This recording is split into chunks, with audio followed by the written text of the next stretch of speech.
All right, so last week we talked about our shape patterns and the values that each of those patterns hold. Today we're going to continue on with that thinking and we're going to add in some additional thoughts. But before we get going, I want you to just stop and think, what do you notice about the blocks that are on the page? So what do you notice about these rectangles? Pause the video while you think. Now that you've thought about the things that you notice, the next thing that I want you to think about are the values of these rectangles that you see. So what are the values of the ones here, and then what are the values of the ones here? I want you to pause the video and make your observations. I'm thinking that you have some great thoughts so far, so let's see if you're on track. Today, by the end of our video and by the end of our math time, I want you to be able to think about the value of each one of our rectangles and how, when we have too many of one thing, how can we exchange those out? What does that look like? All right, so I want you to be thinking about that. We're going to start here in the ones, and I want you to look at this mess of rectangles that was just thrown onto our screen. Such a problem. So when I look at these, I think about the rectangle, and I also think about the value. I know that one of these square rectangles here has a value of one whole. I also know that in order to exchange them, it takes 10 of these square rectangles to make one of these oblong rectangles. So let me say that again. It takes 10 square rectangles to equal one oblong. And if we count here, we see that we have 10 square rectangles in this oblong one. So what I want to challenge each of you to think about is, what can we do with all of these ones? I don't really want to carry all of these. I'm going to use the reference of money. If all of these were pennies right now, oh, that's a lot of change to keep in my pocket. It's going to be weighing my pocket down. So I want to see how I can exchange them. So what I'm going to do is I'm going to count out 10 of these because I know I can exchange it for an oblong rectangle. So I'm going to count it out. 1, 2, 3, 4, 5, 6, 7, 8, 9, and 10. So now that I have these 10 ones, I know that I can exchange it out for one oblong rectangle. So if we look here, this is the same as this. They have the same value. Now, can I keep this oblong rectangle here with these square rectangles? No, because they do not match our pattern. So we cannot keep this one here. We have to put it with the other oblong rectangles, okay? So what I have done is I've taken these 10 square rectangles and I've traded them out for this oblong rectangle. Now, I want to make sure that I don't have too many left over here as well. So I'm going to count them here. 1, 2, 3, 4, 5, and 6. So I know that I cannot exchange those anymore. So I need to leave those how they are.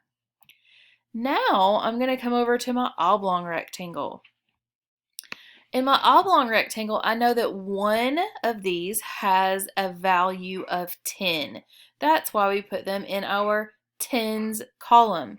So I'm going to count and see how many I have. 1, 2, 3, 4, 5, 6, 7, 8, 9, 10, 11, 12, 13, 14, 15, 16, 17, 18 tens. Holy cow, that's a lot of tens. So again, I want you to kind of think about it as money. If you had 18 $10 bills, woo, that's a lot of bills to be carrying around in your purse or your wallet. So we can exchange those out as well. And just like here, we had to have 10 ones to equal 1 10, we have to have 10 of these oblong rectangles to equal 1 100. So I'm going to count out 10 again. So I have 1, 2, 3, 4, 5, 6, 7, 8, 9, 10.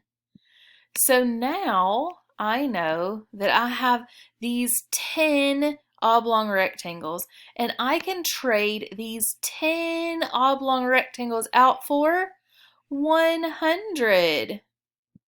Oops, I didn't want to stay over there. So we're going to move them. Oh my goodness, maybe. Huh, of course. Let's try it again here. We don't want all of them. We just want these 10. And it's not going to let me here. Oh my goodness, you all.